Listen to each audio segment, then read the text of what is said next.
नमस्कार. श्री स्वामी समर्थ.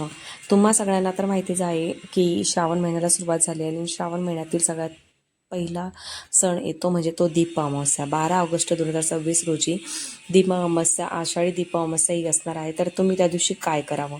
तर या दिवसाला खूप महत्त्व आहे. या दिवशी नेमकं कुठल्या गोष्टी करावे, कुठल्या गोष्टी केल्याने मुलांना दीर्घ आयुष्य येतं आणि घरात सुख समृद्धीही लाभते, हे मी तुम्हाला या व्हिडिओमध्ये सांगणार. आणि पूजा मांडणी कशी करायची, दीप अमावस्याची मांडणी कशी करायची, हेही मी तुम्हाला या व्हिडिओमध्ये सांगणार आहे. श्रावण मासात विविध सण सुरू होतात. श्रावण पूर्ण महिनाभर मांसाहार केलं जात नाही.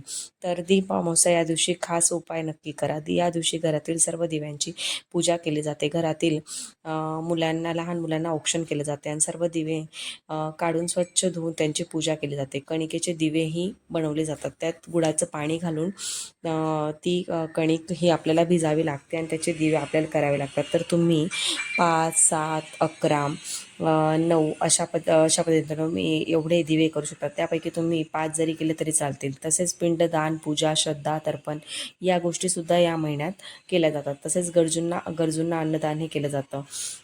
त्याचप्रमाणे गाय, कावडे, मुंग्या यांनाही पीठ आणि साखर, गूळ खाऊ घातलं जातं.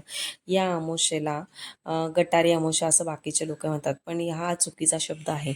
गताहारी म्हणजे गत त्याग करणे हा होतो. या विषयी मनातील अंधकार हा दूर करून दीप प्रज्वलित हा केला जात असतो.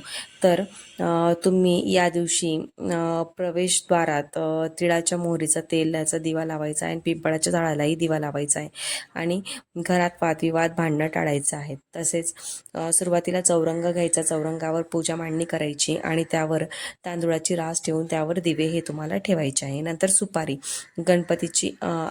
तुम्ही गणपतीची मूर्ती घेऊ शकतात किंवा सुपारी घेतली तरी चालेल. तर सुपारीचा गणपती म्हणून पंचामृताने पाण्याने अभिषेक करून घ्यायचा.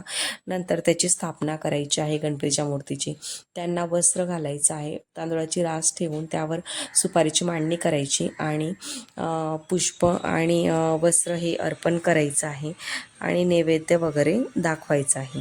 आणि नंतर दीप हे प्रज्वलित करायचे आहे. दीप प्रज्वलित करून शुभम करोती कल्याणम हे म्हणायचं आहे आणि नंतर हे दिव्या तू सूर्याप्रमाणे तेजस्वी राहा आणि माझं आयुष्य या दिवाप्रमाणे प्रज्वलित राहू दे असं म्हणायचं आहे. तर हा दिवस पितरांसाठी खूप महत्त्वाचा असतो. तर पितरांसाठी तुम्ही सुद्धा ही सेवा करायची आहे. नंतर पूजा वगैरे मांडणी झाल्यानंतर दीप प्रज्वलित करून नमस्कार वगैरे करायचा आहे आणि नमस्कार करून झाल्यावर अशा पद्धतीने तुम्ही दिव्यांची मांडणी करायची आहे आणि गणपतीची मूर्तीची स्थापना किंवा सुपारीची स्थापना करायची आहे. अशा पद्धतीने तुम्ही कणिकेचे 5 दिवे बनवायचे आहेत. ते आधी तिथे प्रज्वलित करून नंतर त्याने मुलांना ओवाळून घ्यायचं आहे. मुलांच्या दीर्घायुष्यासाठी ही पूजा केली जात असते, म्हणून ही पूजा तुम्ही नक्की करा.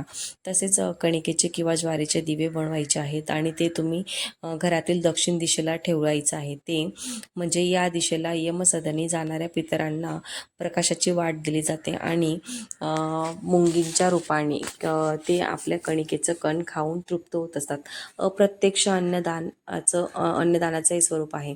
एका दिव्याने घरातील मुलांना औक्षण करायचं आणि बाकीचे दिवे हे औक्षण करून हे बाहेर ठेवायचे आहेत. अशा पद्धतीने तुम्ही दीप अमावस्येला पूजा करा. अजून अशा माहितीसाठी व्हिडिओला